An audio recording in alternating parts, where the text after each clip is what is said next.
Hi hello welcome to my mini vlog. ఇదైతే మా వనవాసం part 2 continuing అనమాట. మేమైతే డీజే బాక్స్లో సాంగ్స్ పెట్టుకొని అయితే డ్యాన్స్ వేస్తున్నాం అనమాట. మా డ్యాన్స్ చూసి ఏం భయపడకండి, మాకు అంతే వచ్చు. ఆఫ్టర్ ఇక్కడ మా ఫ్యామిలీ కూడా డ్యాన్స్ అనేది నేర్చుకుంటుంది అనమాట. ఇట్లా చెట్టు కిందికి వచ్చి అండ్ ఇక్కడ డ్యాన్స్ అయితే నేర్చుకుంటున్నాం అనమాట. మా కజిన్స్ చూసారా ఎంత తీట పనులు చేస్తున్నారో, వీడియో తీస్తున్నాను. అండ్ ఇక్కడ మేము వేసే టైంకి కూడా వెదర్ మాకైతే అనుకున్నట్టయితే ఉంది.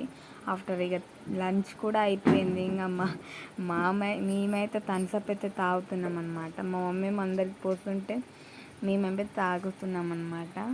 మా చెల్లె చూడండి చేసుకోటి మరి తాగుతున్నారు. అక్కడంతా మా ఫ్యామిలీ కూర్చుంది. అండ్ నేను కూడా అన్నం తిన్నాక థమ్స్అప్ తాగుతా, రిలీఫే వేరు కదా గాయస్. అప్పుడు మా అక్క చూసారు ఎలా కూర్చొని అవుతుందో, నవ్వు ఆగట్లే కదా మా అక్కని చూస్తుంటే. అండ్ మా డ్యాన్స్ అయితే వేస్తుంది అనమాట వీడియో తీస్తుంటే. అండ్ నేనైతే ఇంటికి అయితే వచ్చేసామన్నమాట. ఇది ఇంకా ఇదే అనమాట నా log. Okay guys, wish you all.